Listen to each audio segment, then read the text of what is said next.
And we're back live from Norwich for the Natty Muscle Radio podcast with myself, Bob Waterhouse, and my co-host, Jesus H. Christ. Personal joke, but is it because you look like Jesus? Yeah. I'm sure you've seen that meme of the guy who goes around his nan's house and it's like, why have you got a picture of Obi-Wan Kenobi on your wall? And she's like, I thought it was Jesus. But saying that, you do very much look like, we've got lots of paraphernalia for, backgrounds, but you definitely look like this guy. There he is. There's the man. There you go. My mate says he's Jesus. So, but also, if you did want to make a pre-workout, we've also got the periodic. If you you need to know what it is in or a country, or if you need to know where you're going, or if you need to know if someone is breaking into your house on the left with the CCTV. Oh yeah, there's that too. So, so what do we think of this? There's an option. Oh, nice! You've got a hair band tonight. Then is that a resistance band? It's one of the green resistance bands. My head is that big. So you go like this. No. Oh, excellent, excellent. You look like a tennis player. Yes. Your hair's pretty optimally long for that, though. Mine's getting there for sure. But the dilemma is, do I get to show and then cut it? Like fresh fade for the show and all that kind of stuff, or do I just go? Who is that majestic guy with the long hair? Yeah, you keep messaging me and saying her's getting optimal, and I'm like, are you keeping it though? And I don't know either. I can't tell. This is nice though. I like this cup so much. We got it in town that I sent my mum in to get me another one yesterday. Oh. So because obviously having to stoop to filter coffee this week because machine. So, but it's a good replacement. It's been a good little day in Norwich. It's okay. When you go to America, you drink a lot of filter coffee, but it's quite good. It's like you can get like a Dunkin' Donuts 32 ounce like bottle of just quite weak black coffee, but it's good. You can just sip on it and it doesn't, blow your face off. My client always used to bring me home Tim Hortons when he used to go back to Canada. Yeah. To bring me the filter coffee. So that used to steal a massive Starbucks mug from Starbucks. Like the pint of Starbucks. And then that used to be my prep cup. But now obviously we resorted to just strong little coffees and lots of them rather than optimal bottles. You've not been to have you not been to Tim Hortons yet, right? What, in the UK? In the UK, yeah. And in Dubai as well. Okay. So good. There. Good, same thing, sort of like weak coffee, but good. Yeah, ordered myself obviously a toasted cheese sandwich, civilian food while I was in Dubai. Week. Oh right, I thought you meant last week. Say, Christ, off the wagon. I don't like donuts. Shock horror. Story behind why I don't like donuts is because I used to work when I was in university on a Saturday. I would do the 6 a.m. till 2 p.m. shift in Morrison's. Shout out to Morrison's in the bakery making the donuts. Did you? I had a few friends who'd come for some double stuffed custard donuts. Custard donuts. Oh, it's too much for me. That double stuffed as well was the one, but that smell of frying the donuts at 6 a.m. when I was a student, so I was coming in pissed quite a lot. Wasn't the one really. And I know like a supermarket donut is not the same as a good donut from somewhere, but the smell just kind of puts me off a little bit. So like a standard glazed Krispy Kreme. No, it's too much. The smell just kind of I don't like it. But we went to a place in which donuts did I like, Cara? Donut less in What donuts did I like? Is it Miami or is it LA? The only donut I remember you trying was in LA in Universal, in that Voodoo one, yeah. Okay, that took a long time. I thought it was going to be quicker than that. Voodoo Donuts in LA, so that's good. But I do like the Boston Cream from Tim Hortons as well. Okay, nice. Well, they do one in Australia called from like, oh, it's like a donut time. It's called Gay Time. So there's we love the word gay on this podcast. Yeah. But that's pretty nice. But also, I'm not sure if they have it in the UK, but when you go to a Krispy Kreme shop, not just like a service or whether that's the coffee shops and stuff. But when we used to go in Oz, they used to have, if they had the light on outside, that means that they was in the oven fresh. So when you rock up to the drive-through for the drive-through donut, then obviously you'd come out and they'd be baking hot just come out the oven. They are unreal. So I haven't had one of them over here from one of the shops yet. So that's going to be something I put on the list, I think. Yeah. We went to go to the shop last week, but because it was Monday and it's Eat Out to Help Out, the line was just out on the road for Krispy Kreme by the Trafford, so it's worked out, unfortunately. Wow. Yes. How's my lighting this week? Optimal. Will it be by 9 o'clock? I don't know. I feel like we might have a sort of 9:30 lull, and you might have to find a light. Well, obviously, Dad's office, I've got a dimmer switch, so I can, lots of lamps. We can have like a mid-podcast ambience moment where you just change the lighting. Yes, optional boudoir. I still don't know why sometimes I'm in a boudoir. Just occasionally am. Wow. So, two things, episode 20. Crazy. 20. Yeah. So 20. It's actually 22 weeks, but 20 weeks. Yeah. Because we did that time that was doing part B and explain the story. Actually 21 weeks because we did the part 1 over 1 week, but just. So thank you for everyone that's still watching. After that's a long time. Face is looking optimal after 20 weeks. Is it? Yeah. After 20 weeks. Yeah, it is from the start of the podcast. But next month, I would have officially been on prep for a year. That's ridiculous. Saying that, I mean, obviously, I started just before the British finals 2019.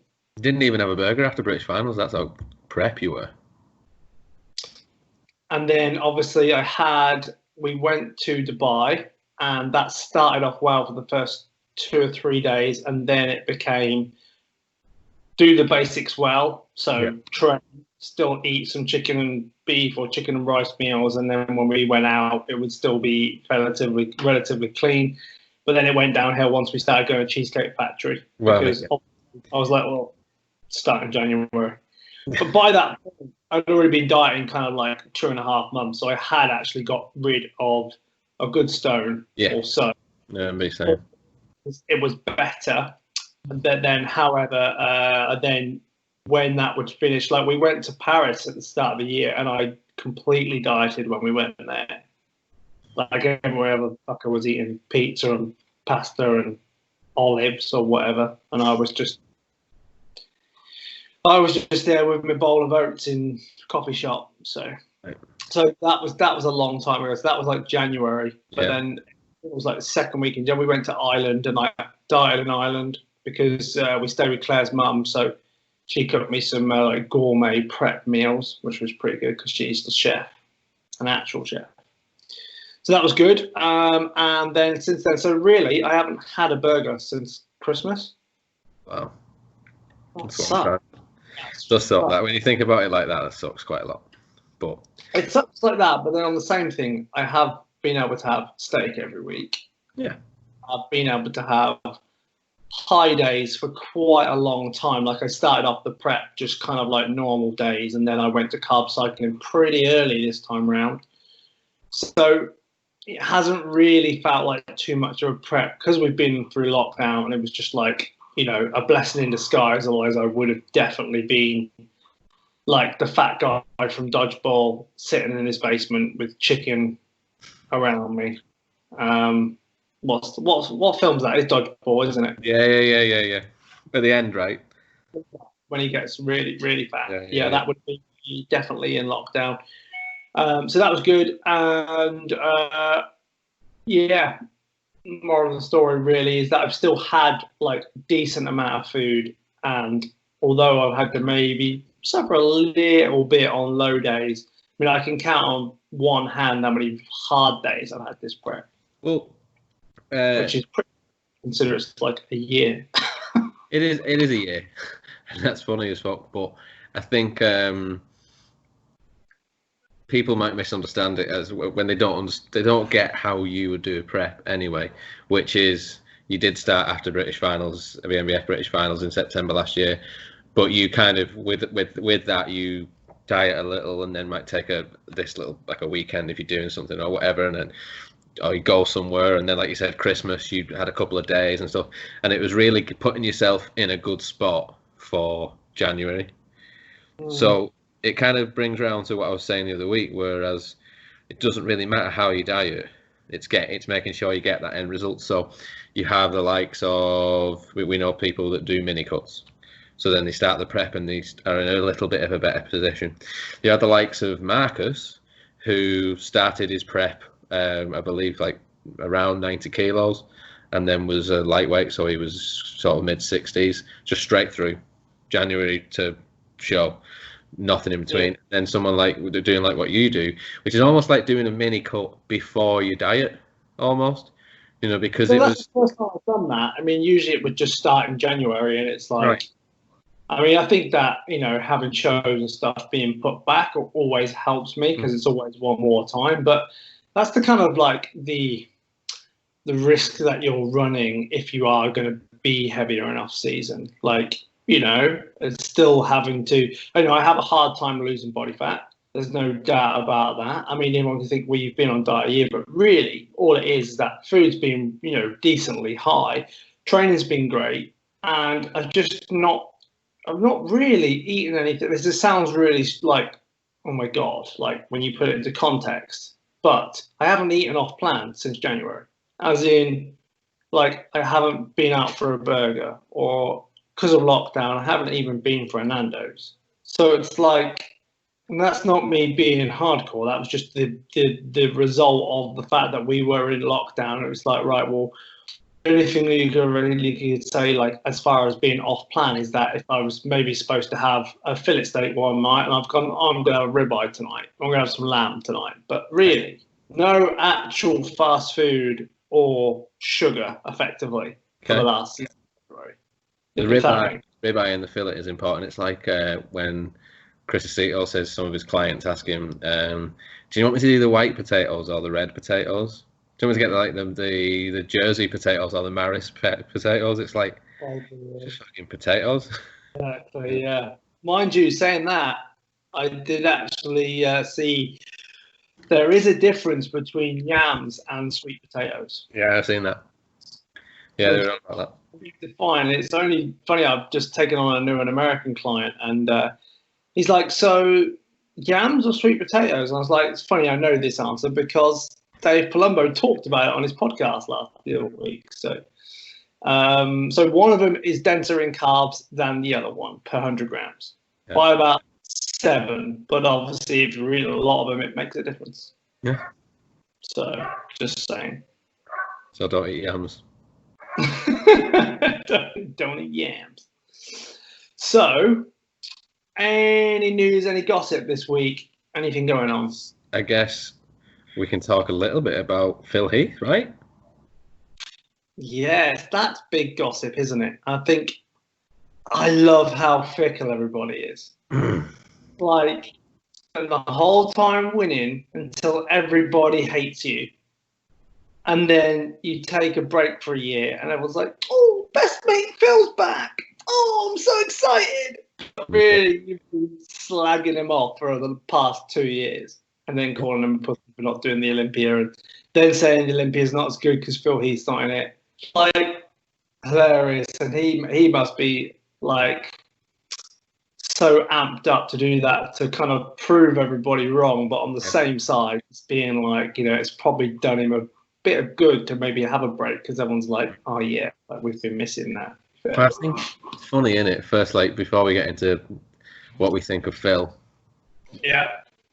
Oh, here we go. Yeah. First lighting change. Nice. Yeah. Good. I might have to do one in a minute, actually. So before we get into Phil, it's funny you mentioned that about the kind of fickleness. I think that's just it happens a lot in sports.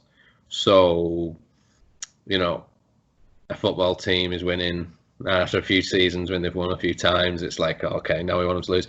In the NBA, when Golden State Warriors won their first championship, it was amazing because it was new and fresh, and they had players everyone was interested in.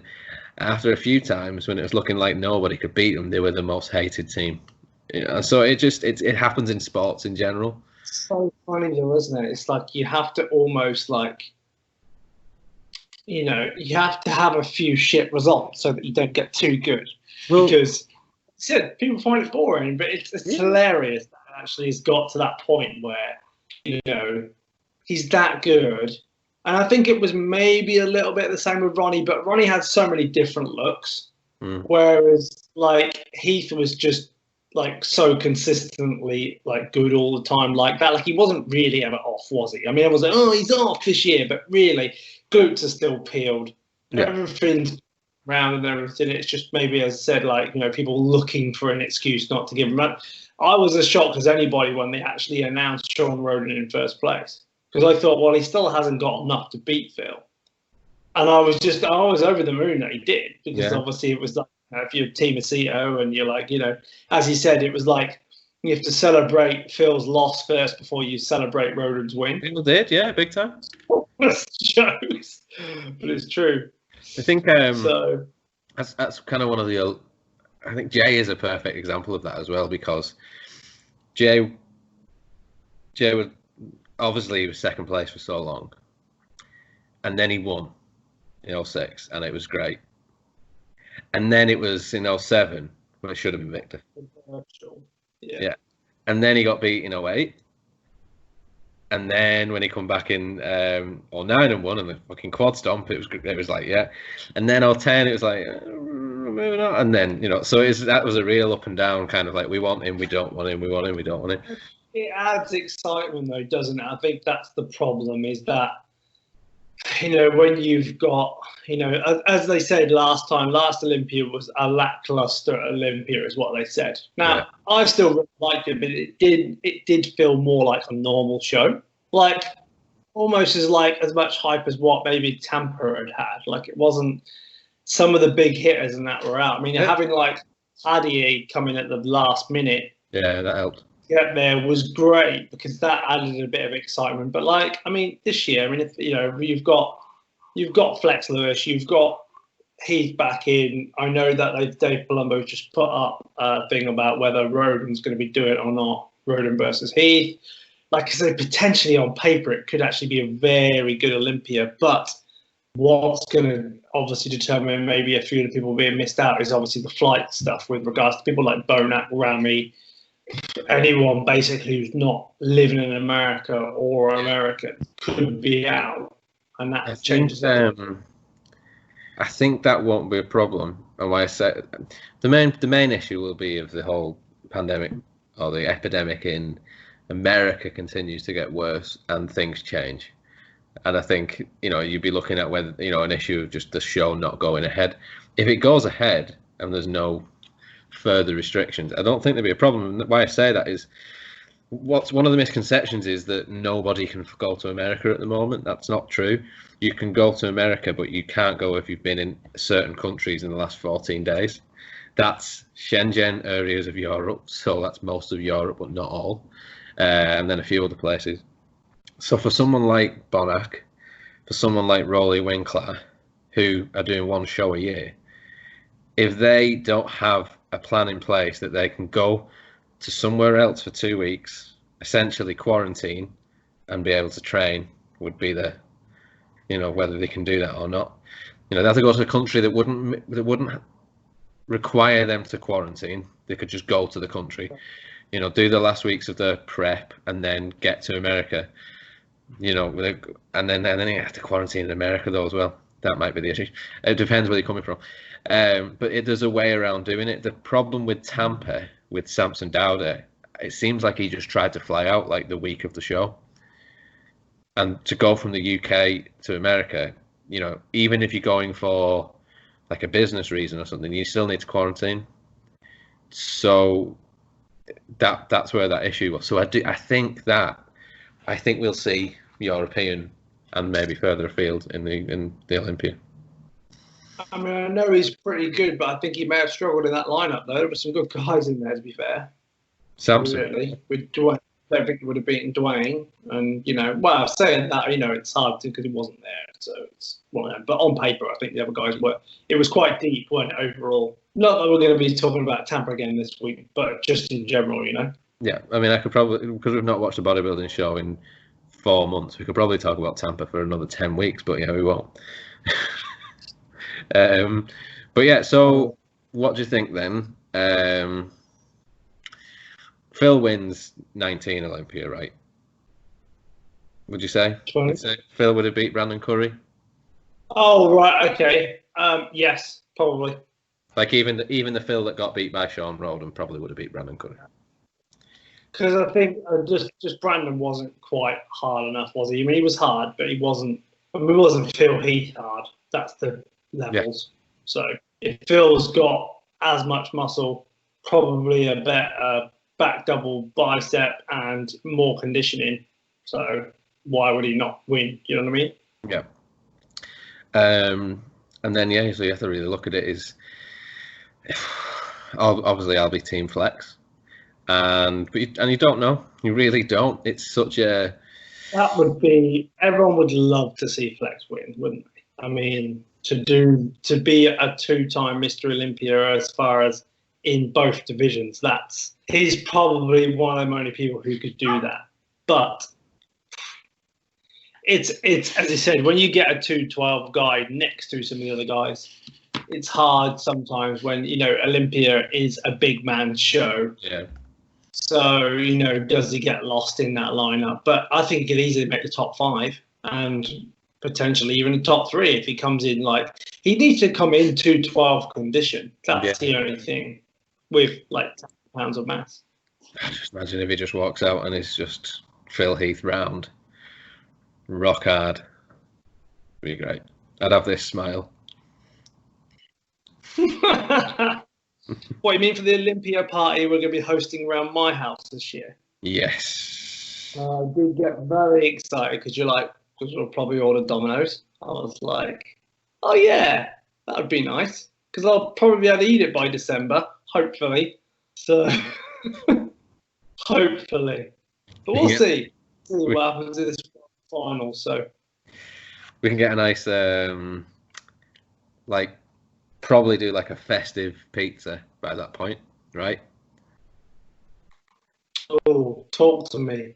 Talk to me about what's a festive pizza. Hit me with the ingredients. Okay. Gravy base. Gravy base. Okay. Where's this from?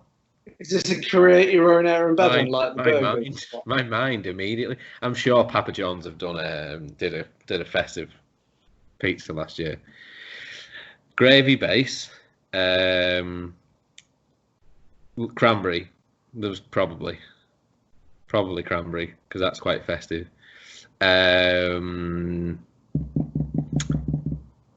Pigs in blankets. Pigs in blankets and turkey. Yeah. I don't know if I can work my way around a gravy base. Otherwise, it's a yes from me. Okay. Well, what we'll do is we'll get one of those that may exist or may not, and we'll get a normal one as well. Remember when we went to the Northern Natty's meal at Almost Famous, and we ordered a Christmas basket of fries and a regular basket of fries out of fear that we might not enjoy the Christmas fries and didn't want to feel like we hadn't eaten enough. Yeah. I ate your fries. Oh, I lost you there. Sorry, bad connection. Oh, sorry. No, I was just saying how we got 2 types of fries, so it wasn't fat. And then Cara told me that she ate mine. So. Oh, thanks. Well, because we're fat kids, obviously. Good question from Fuad on bodybuilding and bollocks this week. If you could only have one sauce Okay. for the rest of your bodybuilding life, what would it be?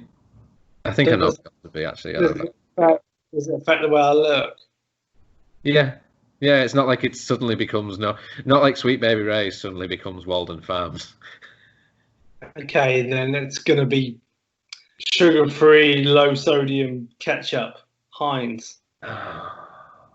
Because I love Sweet Baby Ray's, but these are like, obviously, that I've got to then go and do an hour on the treadmill every night like Ronnie Coleman because I'm eating 400 calories of carbs from barbecue sauce, then so be it. That's always used to be the thing, wasn't it? It's like, if Ronnie Coleman got shredded eating barbecue sauce, it's like, yes, but he was also already 6% body fat and then just decided all that barbecue sauce. And so he wasn't really eating a low carb diet. He was probably eating about 500 grams of carbs a day from barbecue sauce alone. And it's all relative as well. If you're a 60 kilo bodybuilder, natural bodybuilder, and you think you can put Sweet Baby Ray's on everything because Ronnie Coleman did, then I mean, it's not the same, is it? You're squatting 800 pounds in the desert, then I mean, it's not the same. All relative. I went with Frank's Red Hot Buffalo. It's the best. Did you? Really? But everything though. Oof. I'm not saying you have to put it on everything, but it's the only sauce you could use. So I could do chicken and rice with just some salt and pepper. That's fine. Yeah. Everything tastes great when you're on prep. Like salt and pepper is amazing. Like wow. I was like, well, I've probably been dieting too long. Salt and pepper just tastes like unreal. So why I bring this up as well is because both so on that podcast it was Fuad, it was Ben Chow, and it was Hollinshead. All 3 of them are quite in prep now, and a good 2/3 of the podcast was just food. It was just lots of talk about food. It's funny, isn't it? Like Claire's been kind of, dieting with me because, she wanted to get some weight off at the start of prep, kind of like start of lockdown, sorry. And then obviously she's just come all the way through. So she's done really, really well. But we end up just doing our cardio, just talking about food the whole time. So I've now rather than her go, are you talking about food again? She now can embrace on that full subject with me, which is great. So I got food on prep. One more food one then. Favorite prep sort of like hack food. So a clean prep meal that is your go-to. Because I've got one. It came from the podcast again the other day. Well, Cara and I agreed that it's a good one. Well, if you don't have an air fryer and you currently eat a lot of potato, then you're an idiot. Simple as that. What if you've got 2 air fryers? Yeah, because optimal. But for a number of reasons, if you can't diet on chicken and chips, like chicken on the barbecue and chips, then there's something wrong with you. Because it's just the best thing ever to take all your skins off your potatoes, sit down to that nice little meal and just be like, this is as good as any chips in any restaurant. So yep, fact. Okay, you can have that one. So I'd say that and a steak on the barbecue. So steak and chips. Yeah, okay, you can have that one. So my hack it's chicken and rice. So you can do your chicken and rice however you prefer, but with a teaspoon, whatever measurement of coconut oil melted into your rice. Yeah. Is that because I made you some the other week? Did that have coconut oil in it? Of course. It tasted great, so yes. sticky Japanese rice. Yeah, it's an absolute one. Yeah. So that's good. Wow, we're 34 minutes in. What are we talking about this week? So it was off the back of Ian Valier shitting the bed. Not really. Sorry, Ian, for when you're watching. It was Ian Valier not bringing his best to Tampa. We thought we would discuss. Best way to put it is how to not fuck up show day, show week, but also things maybe that aren't in your control as well. Yeah, because we said we would do a separate podcast on how not to fuck up your peak week, which we've kind of touched on stuff, but things that maybe we think that are like just maybe out of your control and things maybe you don't realize that you do. Is that right? Yeah, or that are in your control, not in a. So I know we want to talk about social media and posting and stuff like that, right? So we're not going to delve into peak week or anything like that, but just other things that maybe are out of your control, like you say, or things that you don't realize are in your control that you could easily drop or just not be doing. So that's a good way to address it. Yeah. So, I mean, kicking it off then, I mean, he did put a little statement or comments out on his Instagram about his tan, didn't he? Yeah. So he went to the show by himself because obviously with the COVID and stuff, he flew in from Canada himself. And the only thing he could do was send pictures to his coach in a shitty hotel lighting room. And they both thought that at the time that his tan was dark enough. It wasn't until he got to the show and then basically walked out on stage and realized how terrible it was compared to someone who obviously Labrada's tan was exceptional. It's incredible. It was incredible. So, so you couldn't really have picked a worse person to stand next to for that. So there's that. So this happens quite a lot, actually, I think, just on that one subject, like not having a good tan on show day can easily be just like, there's a number of things that help. Obviously, one, if you don't prep your skin beforehand, expect to have a shitty tan. Yeah. Two, there's issues. If it's hot backstage and you're there in like 10 layers, because you're like, oh, it's prep. You do have to be careful of sweating because your tan will go green, and with things like dark as it will run as well. Yeah. So that.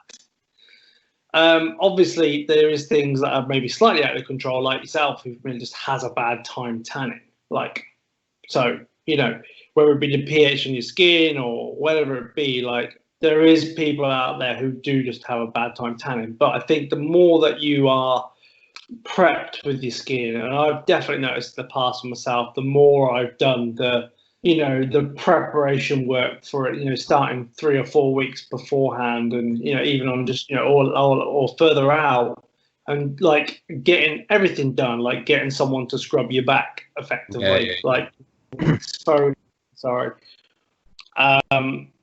which I'm sure all the girlfriends or mums, if you don't have a girlfriend, will probably help you out, boyfriend. Yeah, exactly. Oh. So I guess I can speak a little bit to the tan because as you alluded to, I've had a hard time tanning before. What I would say is, so I've also done what Ian did in that I thought that my tan was okay, and then it's only when I got backstage and seen that I looked like I didn't have any tan on. In fact, someone said to me, "Have you put any tan on?" And at that point, I kind of was like, yeah. And I kind of had that feeling of, that the blood rushes out of you sort of thing. And you're like, oh, shit. Like, I've done all this work and now I've completely fucked it. And that was Midlands 2017. And then a week later, I sorted it for the Northern. What it takes is if you're someone that struggles with... It was good at the British last year, though, wasn't it? Yeah, well, this is what I get to is that it's like anything, really. If you're someone that struggles to lose body fat, when you find out how you need to lose body fat, it's okay. Likewise with putting muscle on. If you struggle to put muscle on, when you find the thing that works, it's finding the thing that works. You've not got if you constantly turn up with a poor tan, then why haven't you worked out how you fix your tan? And that's what I did in that time, is we worked out what product to use, how much I need to put on, how I need to prep my skin, when we start putting it on, and all those kind of things. And I asked for advice. You know, I would tan, and then I would ask you. Last year you'd have a look and say, yeah, but I need a bit more, need a bit less. I asked Vicky at Centrals. You know, I said, can you have a look at me tan, because it's, you know, I know I've had problems with it before, and another thing as well is, like, if you think you're dark enough in your hotel room, you need another coat, because in my experience, you only look dark enough on stage when you look silly dark off stage. So when you look like you've put fake tan on, then you look okay on stage. If you put the tan on and you go, hey, this looks kind of cool, then you'll look washed out. You know, so that's something that I've learned as well. So it's being prepared, I think. But always, you know, the good indicator is that when we've had some black guys who are quite dark as well do shows and they look grey on stage because they haven't tanned. So if that shows you of like what colour, like, oh, if you are lily white base coat, Milky P, Aeronn Bevan, you know, properly white, Chris Edge, you're all in the same category, then you will look translucent on stage, unfortunately. So that just goes, you know. That translucency is a good term, because you mentioned about black guys that like need to tan as well. So it's not strictly about, it's not even about the color of your skin. It's the base. It's having that layer that the lights don't wash you out. You know, and that's really important, and that's why you can have different shades of tan and still look good. You know, some people can have like a reddy tan and that looks good. Some people have a more golden mahogany and that looks good, but it just has to be enough. You know, it's understanding that, and I have a lot of lay people, like people in work who don't compete. Obviously, they ask why do you have to put the tan on? Why do you have to go that color? And it's not judged. You don't get judged on your tan, but it's what it does for your physique under the lights. I think people would need do better if they understood that. So without going on too long about tan, you know, you maybe get a pass if you're a beginner, and you know you've not got people around you to offer advice on tanning, and you know you kind of turn up and it's too pale. If you've been on stage before and you've had a shit tan, you know you need to get it sorted for the next time, and that's just, if that means being at home and putting tan on, you know, to test it, then that's so be it. Sorry, I just got extreme cramp in my hamstring, so that's why it was weird. It's like, fuck. So cheers, fully pumped hamstring machines. Nice. So yeah, funny. So that's good touch on subject for it though. So as I said, things are out of control. Like I said, if you're sweating backstage, sometimes it can be hot backstage, but yeah, then don't just sit there in layers of clothes and just be like, it'll be all right, because, oh, well, actually, you know, another thing leads into this is that is a sort of a sure way sometimes to like wash your physique out and make you go very, very flat.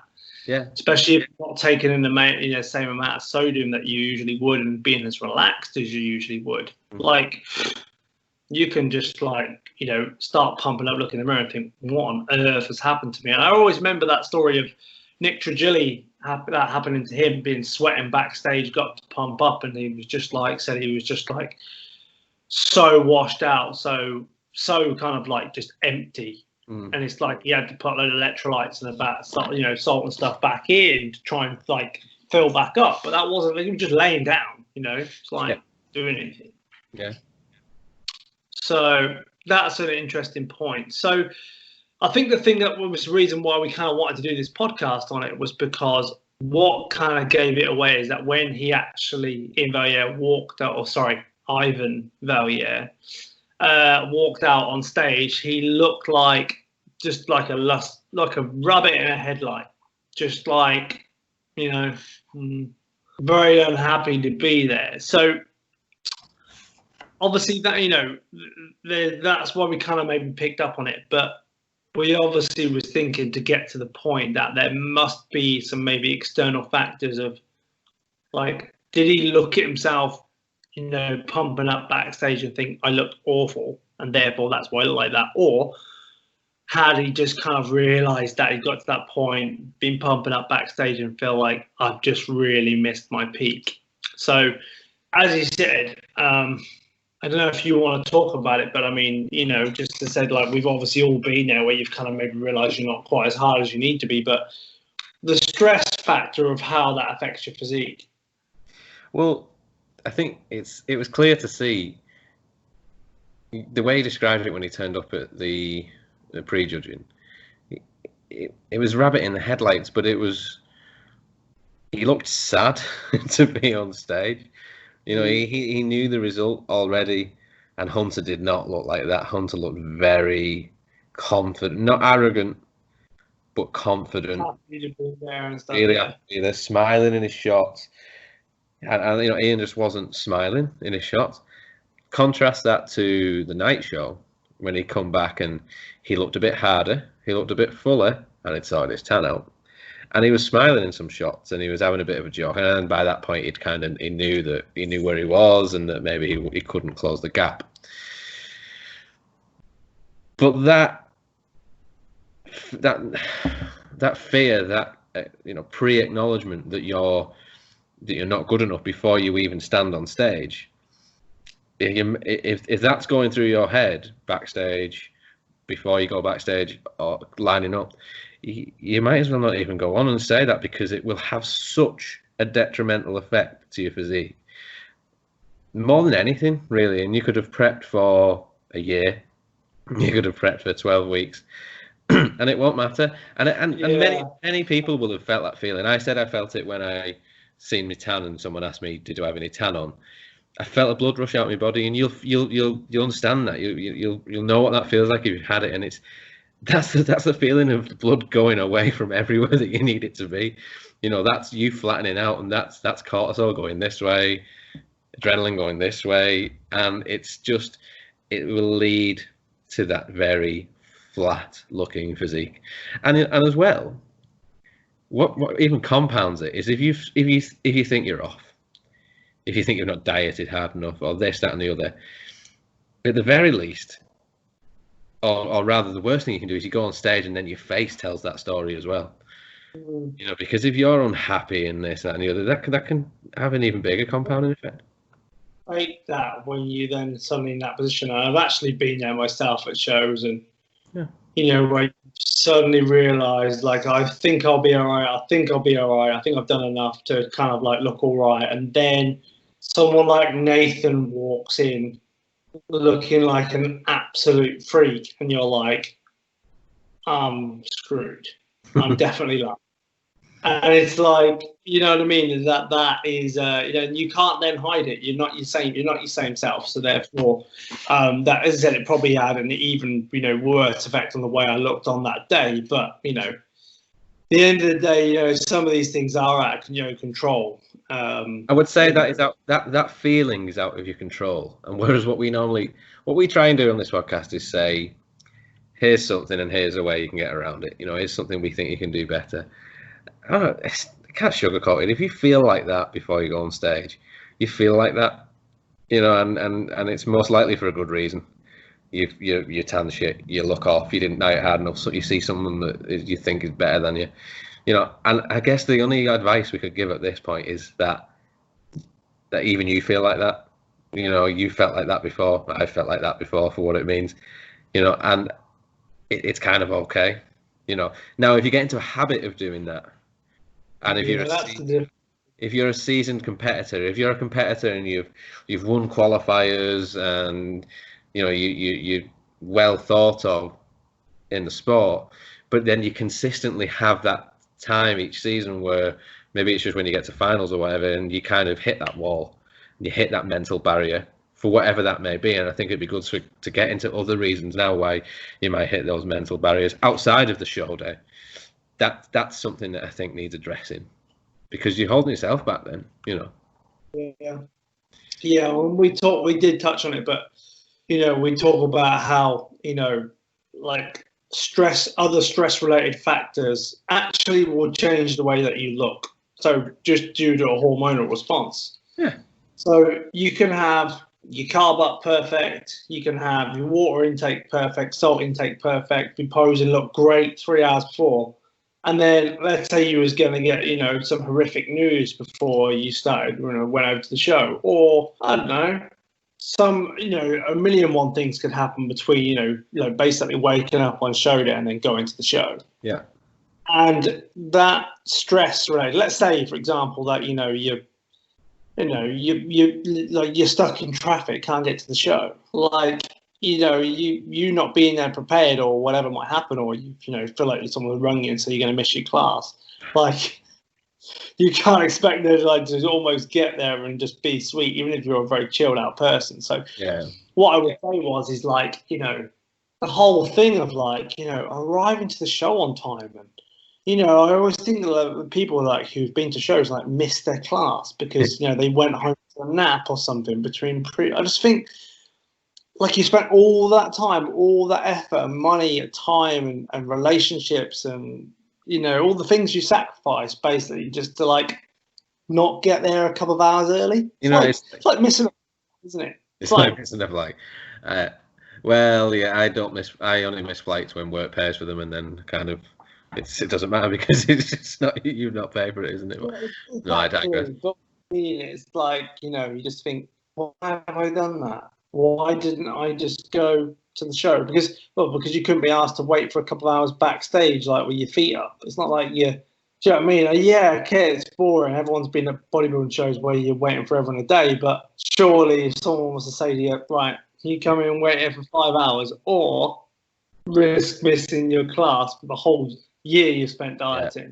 And that's the thing as well, is people need to understand. So, I mean, what we're getting at is we're getting at that kind of preparation, really, aren't we? And when we talk about preparation, we're not about just on the day, be on time for the show. You can check in as soon as you can, and then you can go and find a nice quiet corner. If you're in shape, your bed feels as comfortable as the floor anyway.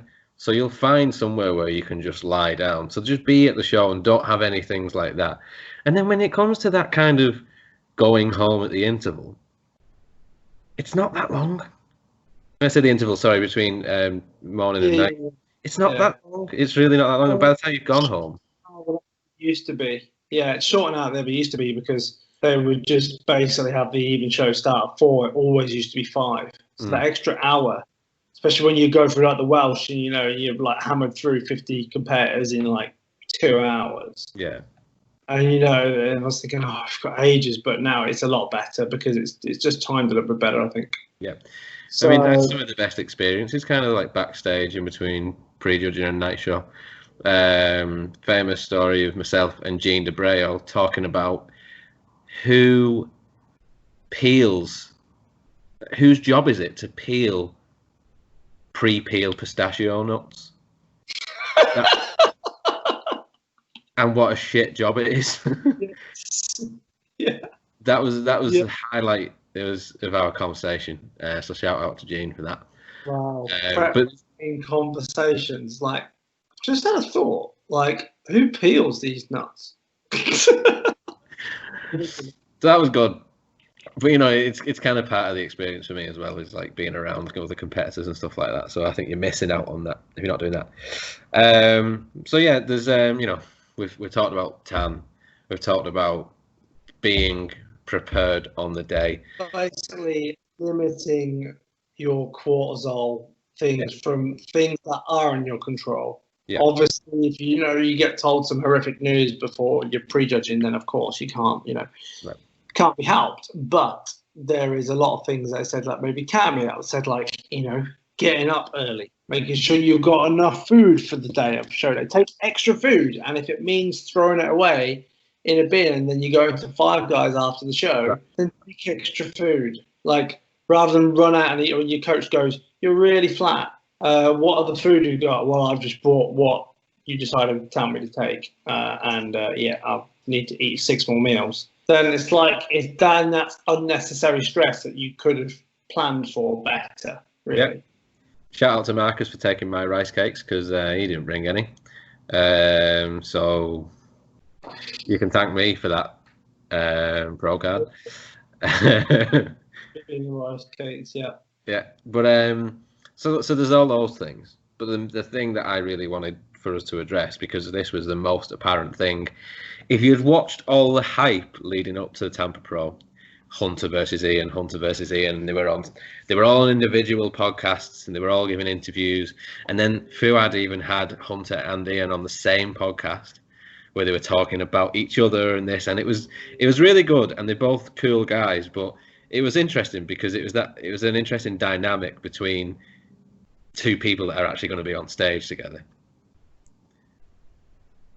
Have I still got you? Yeah, I'm still here. Oh, so it's okay. Your face is froze, but we're also. Oh yeah, it's frozen on my thing as well. Shall I just turn my camera on and off? Yeah. Oh, hey! Technology. Yeah.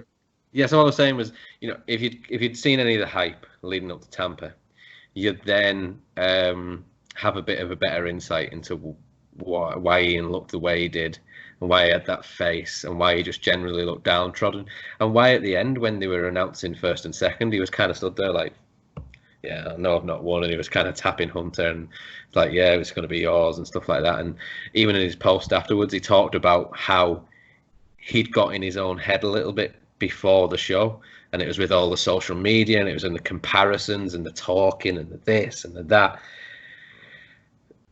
That can be worst enemy. And we've seen so many in natural bodybuilding, in the BNBF last year, competitors that were going to be this and with that, and were so shredded so many weeks out, and they were going to be the best bodybuilder of all time, and then they weren't. And then we've seen people who we believe could be British champions and kind of just get in their own head and just always kind of like miss the mark a little bit. And I'm convinced it's because they psych themselves out.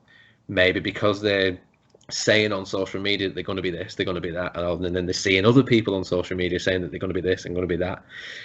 And it's just it's the most. Isn't it? Yeah. Go on. No, I was saying I think it's the worst thing that you can do on a prep. I really do. I think, there's a couple of things. As we say, this goes back to when Instagram first came around when I was competing, and it was like, I'd see pictures of people and feel like I didn't even want to compete because how can they be shredded? But as I said, no one posts bad pictures for a start.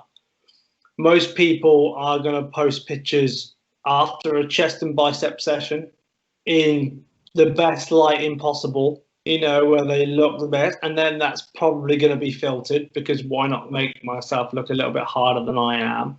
It's very hard to really see people post stuff that's really honest.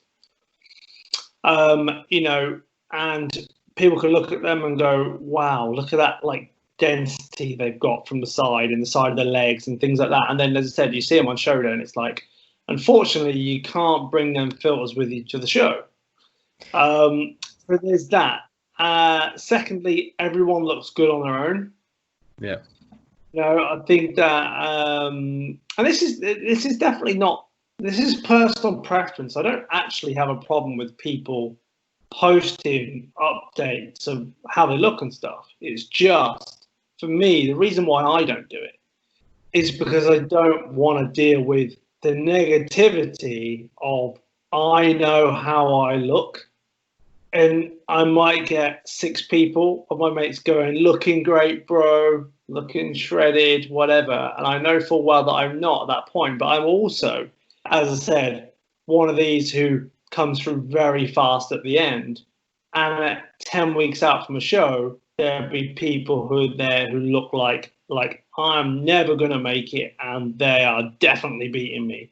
And then that would just be in my head the whole time thinking, how can he be that fat? And I've seen people say, how can he be that fat, 5 weeks out from a show? And even people like, friends of ours like Guy Addison had said to a couple of people when I jumped on stage at the Northern for the taps off, and he was like, never be ready for the show, never be ready for the British finals.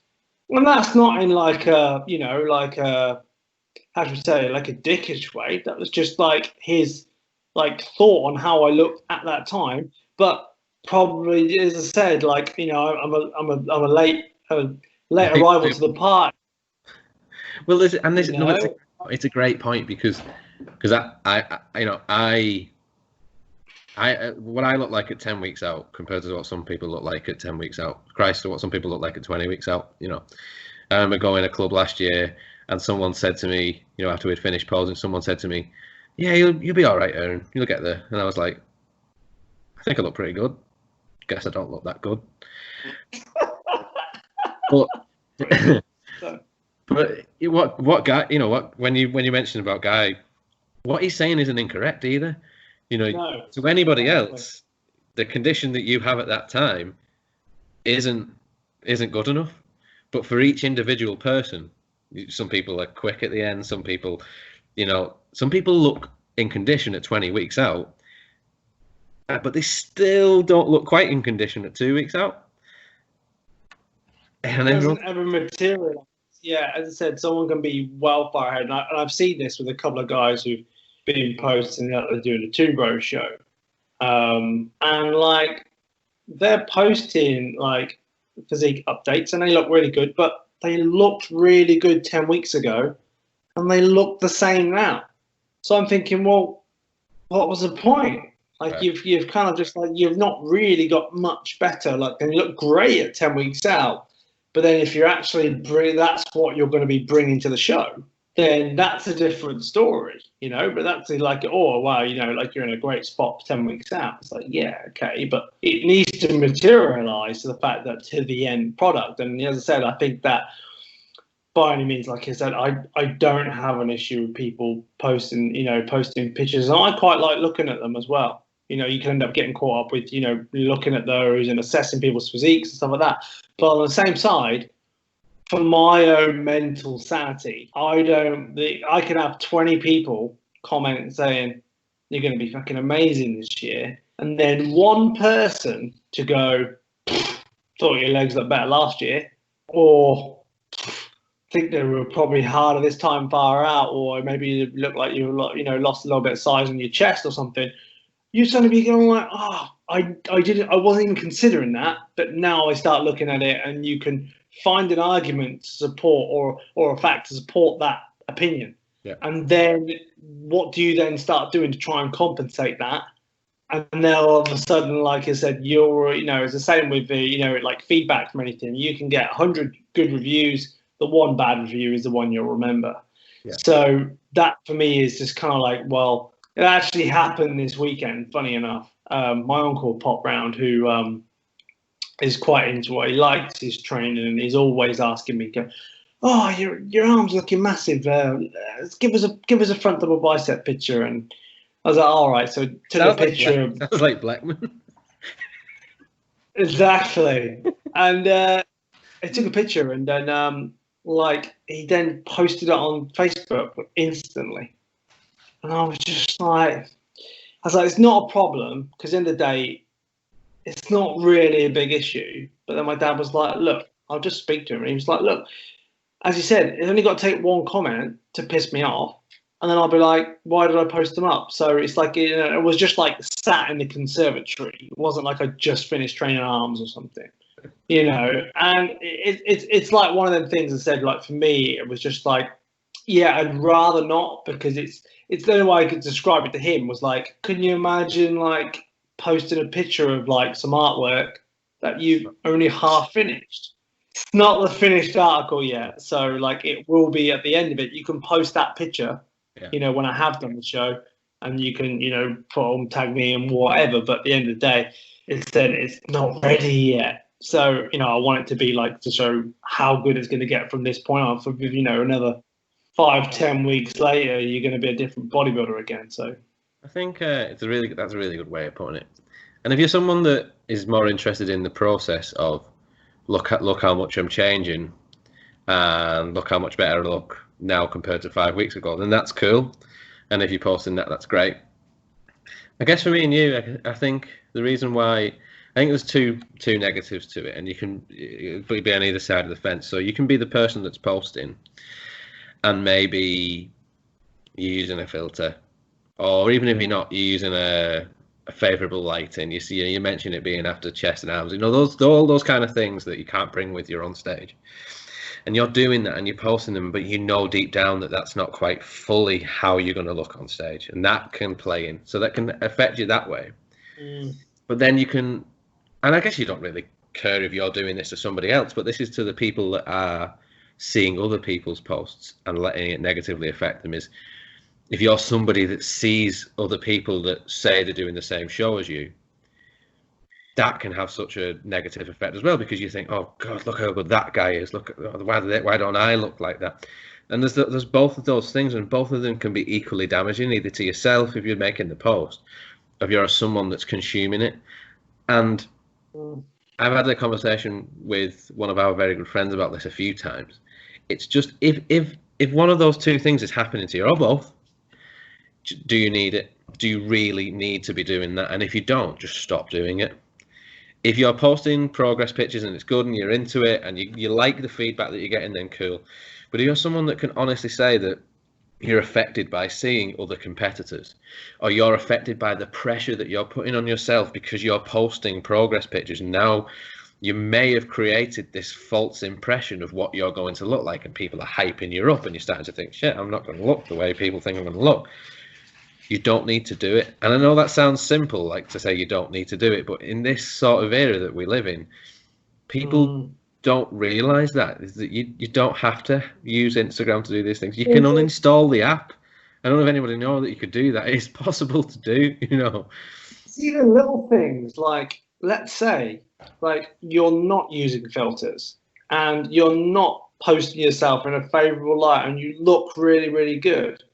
Well, if you go ahead and you got late to the show and you absolutely screwed your peak week, and then everyone's going to go, oh, can't take them filters with you. It's like, no, but I didn't use any filters for my pictures. I didn't do that, but you didn't look like you do in your pictures on show day. Right. And that can just be because you mistimed the actual show day itself. So it's like you're almost like you're putting you can set yourself up to fail very easily because you missed your peak. I mean, how many times is someone going to go like, you know, they come in spilled for a show? And you can look great at them all the show, then you just decide to keep eating show day, and then not, you know, you're not doing your normal workouts. The tan you've got didn't go on very well. And you can just, a load of other factors can wash out the way that you actually look, and then people will go, wow, what was the point in posting the pictures? You look good 10 weeks ago. And you'd be like, fuck. You've then got a max expectation. Judges are people too, right? And if you are a judge who has social media and you see a competitor looking great, and then they turn up and they don't look as good, whether you're being completely subjective or not, in the back of your mind, you've still got that image of when they looked incredible a week ago on social media.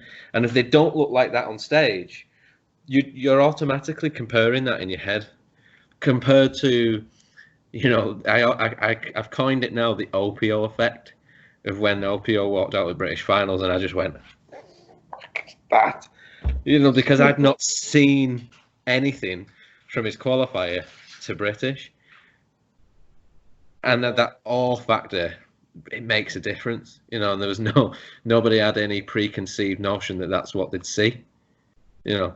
And I think that can have an effect.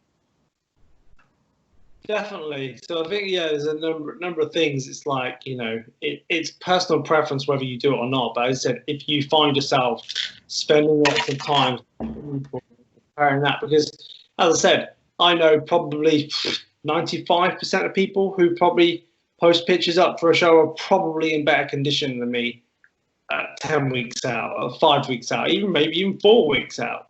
But time I actually hit show day, you know, I probably caught up, and it's like, you know, like I always kept saying, like before, you know, how like I struggled to lose a pound every week.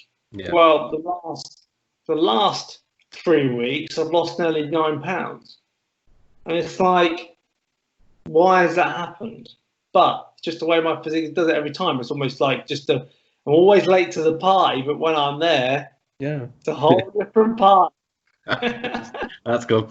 I spoke to Darren about this with you because you know, I know that a couple of weeks ago you were kind of like thinking, you know, the weight was, you were like, am I going to be ready?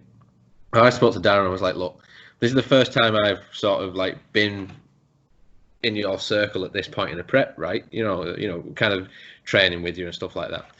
I said to Darren, like, what can I do to kind of like help Rob along with it? How can I give him a kick up the ass? How can I want to make sure I'm saying the right things, doing the right things, you know, like you would for me and like for many other people. And he just turned around to me and said, Rob fucking does this every time.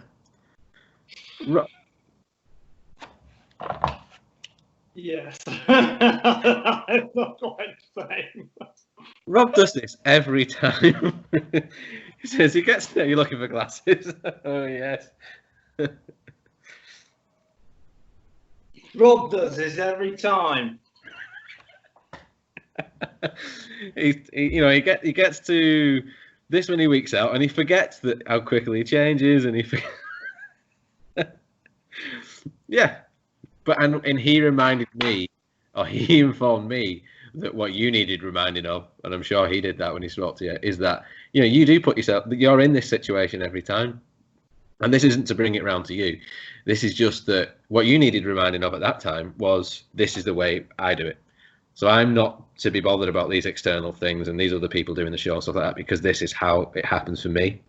And if you've got experience competing and you know that the last time you competed, actually the same thing happened and this, that and the other, just try and remember that as well. If you're a first time competitor, then just take heed in the fact that everybody is a little bit different. You know, not everybody comes in at the same time, you know, so it's important. Yeah, exactly that. So yeah, I mean, I think that's pretty good. I think we did want to touch on like dealing with negativity, didn't we? I mean, I think we could even, wrap that up with maybe a podcast with something else, I think, really, because there's quite a lot of stuff maybe you can do apart from deleting Instagram, things we could probably do a whole podcast on it. So let's do that. Okay, good. All right, good stuff. Cheers, Darren. Cheers, Darren, for your cameo at the end. I've been waiting for that for a while. Nice. Good stuff. Okay. Stuff. We wrap it up there then? I think so. Hour and 10, hour 11. Optimal time over an hour. So a couple of cardio sessions for somebody, right?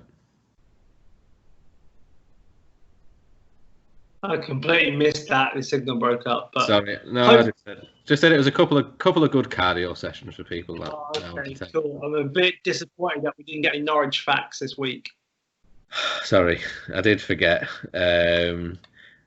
I'll save it for another time. Favorite. I'm going to be back in Burton-upon-Trent next week. So if you've got some Burton-upon-Trent facts next week, then sure. Quick one. Favorite natural bodybuilder from Norwich? Me now. No, I'm not from Norwich. So all my family's apart from me, but then obviously Mark Claxton, I guess. Bloody Claxton, yes. So perhaps we'll start the podcast next week with 5 facts about Mark Claxton, if you can get good. We should probably do like top 5 bodybuilding pet peeves and things like that as well. So okay, nice. All the stuff. But yeah, anyways, good lid. Let's wrap it up there. All right, Natty Muscle Radio. There's always another level. See you next week. All right.